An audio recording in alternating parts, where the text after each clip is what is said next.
যে বসুন্ধরায় শপিং করতে এসেছেন, কার জন্য কি কি কেনার ইচ্ছা? দেখতে আসছি মূলত, এখান থেকে হয়তো কেনা হবে না। কিনবো তো নিজের জন্য, আমার বাবার জন্য, ভাইয়ের জন্য, সবার জন্যই। বয়ফ্রেন্ডের জন্য কি কিনবেন? বয়ফ্রেন্ড তো নাই, থাকলে অবশ্যই কিনতাম। বয়ফ্রেন্ডের জন্য আগে কিনতাম, বয়ফ্রেন্ড থাকলে। কি কিনতেন? পাঞ্জাবি কিনতাম একটা এলিয়ান থেকে অবশ্যই। কোথা থেকেই কেন? বয়ফ্রেন্ড থাকলে অবশ্যই তাকে বেস্ট জিনিসটাই দেওয়ার চেষ্টা করতাম, সো ইলিয়ানই তো বেস্ট সব থেকে। তাহলে ইন্ডিয়ান থেকে যদি বয়ফ্রেন্ডের জন্য কিনে থাকেন, তাহলে আপনি নিজের জন্য কত টাকা বাজেট করেছেন? আমার নিজের জন্য, বয়ফ্রেন্ডের জন্য কেনার পরে যা টাকা থাকে, কিনলে কিনলাম, ওই নিউ মার্কেটে বা ফুটপাথ থেকে কিছু একটা কিনে নিতাম, এনাফ। কারণ ওই যে বললাম, বয়ফ্রেন্ডকে বেস্ট জিনিসটা দেওয়ার পরে আমার জন্য যতটুকু বাজেট থাকতো আমি তা দিয়ে নিউ মার্কেটে ফুটপাথ থেকে হলে ফুটপাথ থেকে, না হলে না কিনতাম, তাতে কোনো অসুবিধা নেই। যেহেতু নেই, তাহলে এখন আপনার নিজের জন্য কি কিনতে চাচ্ছেন? হ্যাঁ, নেই বলে এই যে বসুন্ধরায় এসেছি, দেখতেছি, এখনো পর্যন্ত পছন্দ হয় নাই, পছন্দ হলে একটা কিনে ফেলবো। কি কি পছন্দ, মানে পছন্দসই কি কি পেলেন?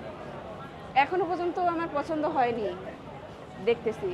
কারণ কি এত এত ভালো ভালো জিনিস, দামি দামি অনেক ড্রেস, তারপরেও কেন পছন্দ হচ্ছে? এত এত কালেকশন বলেই তো সমস্যা, মানে কোন যেটা দেখি সেটাই পছন্দ হয়, আবার পছন্দ হয় না।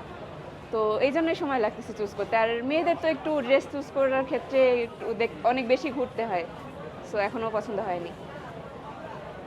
এই যে আমরা অনেকের সাথে কথা বলেছি, অনেকেই বলছে কারো লাখ টাকা বাজেট, কারো 20,000 টাকা বাজেট। আপনি আপনার বাজেট সম্পর্কে কেন বলতে চাচ্ছেন? আমার বাজেট তো আসলে ডিপেন্ড করে যার যার সামর্থ্যের উপরে। কারণ লাখ টাকা সামর্থ্য থাকলে সেই লাখ টাকার বাজেট শপিং করতেই পারে। আমার অত বেশি সামর্থ্য নাই, তবে যতটুকু আছে ততটুকুর মধ্যেই আমি কেনার চেষ্টা করব। একটা বিষয়, এই যে যেহেতু ভার্সিটিতে পড়েছেন, নিশ্চয়ই প্রেম করেছেন, বয়ফ্রেন্ড এখন নেই, ছিল, এখন নেই। একটু কাহিনিটা বলেন। না, এটা তো ব্যক্তিগত, এটা তো বলা যাবে না। নেই, কতদিন হলো নেই? খুব রিসেন্ট। তাহলে নতুন কাউকে নিয়ে ভাবছেন কিনা? অবশ্যই না, এক ভুল তো মানুষ দুইবার করে না। তাহলে কি এখন pure single? Pure single, 100% pure single. জানি না, এটা তো কবিরা বলছে না মানুষ জীবনে বারবার প্রেমে পড়ে, সো বলতে পারতেছি না। এবার কেমন ছেলে প্রেম করবেন? জানি না, এটা তো মানে প্রেম তো আসলে জীবনে কখনো বলে কয়ে আসে না, সো এটা তো বলা যাচ্ছে না এইভাবে যে আমি এরকম ছেলের প্রেমে পড়বো। এর আগে কেমন ছেলের প্রেমে পড়েছিলেন আর ব্রেকআপ হলো কেন? অবশ্যই একজন প্রতারকের প্রেমেই পড়েছিলাম, সেই জন্যই ব্রেকআপটা হয়েছে। সব কিছু তো আর এভাবে বলা যায় না ভাইয়া, এটা তো পার্সোনাল। অনেকেই বলে যে হচ্ছে সেই ছেলে অন্য কারোর সাথে প্রেম করেছে দেখে কাইন্ড অফ প্রতারণা তো ওরকমই হয়, তাই না? আপনাকে, তো ওরকমই কিছু একটা হবে, এটা তো ক্যামেরায়, তো সব কিছু তো ক্যামেরায় বলা যায় না।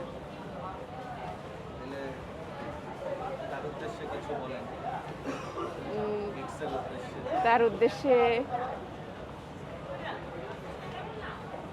না, তার উদ্দেশ্যে আমার কিছু বলার নাই। ভালো মন্দ কোনো পরামর্শ নেই? তাকে আমি একটাই পরামর্শ দিব যে ভালো হয়ে যাও, আমার মতো এভাবে আর কারোর সাথে চিট করো না, এইটাই। তাহলে তো বয়ফ্রেন্ড থাকলে একটা, সে যদি থাকতো অ্যাটলিস্ট ইলিয়ানের পাঞ্জাবি পাইতো, হ্যাঁ, সে মিস করলো নাকি? হ্যাঁ, মিস তো করলো, এই শুধু পাঞ্জাবি না, আমার মতো একটা মানুষকেও মিস করলো, এটা তার দুর্ভাগ্য।